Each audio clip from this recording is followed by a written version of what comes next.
Bonjour à toutes et tous. Donc quelques mots sur l'Institut. D'abord, l'INSEI, c'est un établissement d'enseignement supérieur à vocation nationale qui est entièrement dédié à l'éducation inclusive, comme son nom l'indique. Il a été créé par la loi pour l'égalité des droits et des chances, la participation et la citoyenneté des personnes handicapées.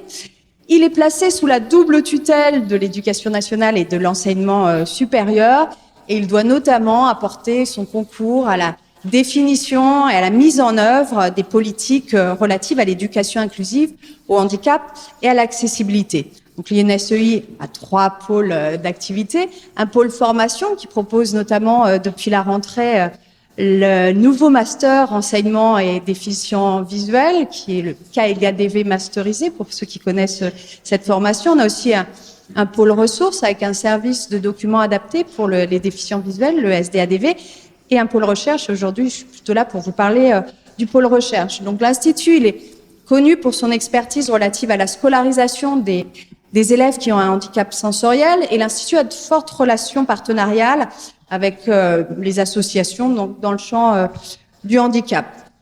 L'Institut a depuis de longues années des relations très étroites avec l'INJA, et à titre personnel, je ne peux pas m'empêcher de penser aujourd'hui à mon grand-oncle aveugle qui a été longtemps censeur de l'INJA, Serge Guillemets. Certains d'entre vous l'ont peut-être subi, et j'espère que vous n'en avez pas gardé un trop mauvais souvenir quelques décennies plus tard. Donc vous comprendrez que voilà, à la fois à titre institutionnel et à titre personnel, je suis très heureuse d'être associée à la création de ce campus Louis Braille. Donc quelques mots sur la recherche de l'INSEI en lien avec le campus. Donc avec le laboratoire GRAP, qui est le groupe de recherche sur le handicap, l'accessibilité, les pratiques éducatives et scolaires, nous conduisons des études et des recherches donc sur l'éducation inclusive et notamment à des fins pédagogiques. L'Institut a créé en 2020 une chaire handicap, éducation et numérique qui a été labellisée UNESCO. Donc cette chaire, elle vise à produire, à développer, à évaluer des ressources numériques innovantes pour favoriser justement une éducation plus inclusive. La chaire, elle a notamment vocation à proposer des outils numériques et technologiques et surtout à explorer comment ces outils favorisent l'autonomie des personnes. Alors, 2 exemples de projets. Un projet GTNUM sur l'évaluation de l'inclusivité des dispositifs numériques dans l'éducation. Donc les GTNUM, ça fonctionne en fait sur le principe d'une collaboration entre des laboratoires de recherche et des territoires académiques, donc avec l'éducation nationale. Donc dans cette recherche, il s'agit d'articuler justement le travail des chercheurs et des acteurs de terrain pour observer les usages, analyser ce qui se fait dans le domaine numérique et surtout pour évaluer dans quelle mesure l'usage des outils numériques s'articule avec cette conception de la diversité des apprenants. Un autre projet, Avicorse, un projet de recherche financé par l'ARS de Corse, comme vous l'aurez deviné. Donc lui, il vise à évaluer l'intelligibilité, l'attractivité communicationnelle d'avatars parlants auprès d'enfants, d'adolescents, de jeunes adultes, avec des troubles des fonctions auditives et des troubles spécifiques du langage. Et là, vous me direz que ces projets ne concernent pas directement la déficience visuelle. Eh bien, justement, la création du campus, la dynamique qu'elle engage, permettra de donner naissance, je n'en doute pas, à de nombreux projets sur la déficience visuelle. Donc en bref, pour conclure, l'INSEI, alors je bafouille parce qu'en fait on a changé 3 fois de nom en 10 ans. C'était l'INSHEA, maintenant on est l'INSEI depuis 2 ans.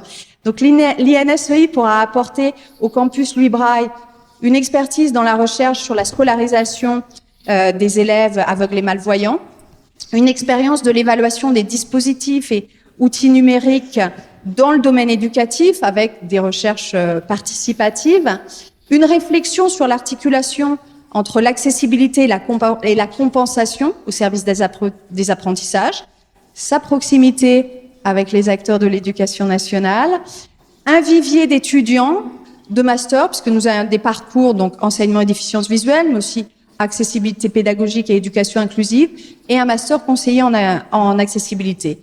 Et puis, nous pourrons aussi associer la chaire UNESCO au campus. Donc, je remercie encore vivement les initiateurs du campus de nous associer à ce grand projet.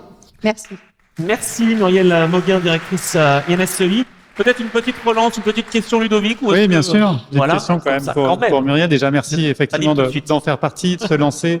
Quel défi quand même de l'école inclusive. Finalement, on parlait lors de l'introduction de cette journée d'inclusion. On a de plus en plus de centres finalement spécialisés qui ferment. Et comment on peut un peu imaginer l'école plus inclusive où les déficients visuels finalement suivraient une scolarité un peu plus normale, je dirais, ordinaire, plus simple en tout cas, dans les années à venir avec tous ces beaux projets. Est-ce que concrètement tu pourrais nous... Là, je parlais de l'articulation. Je sais pas si mon micro marche encore.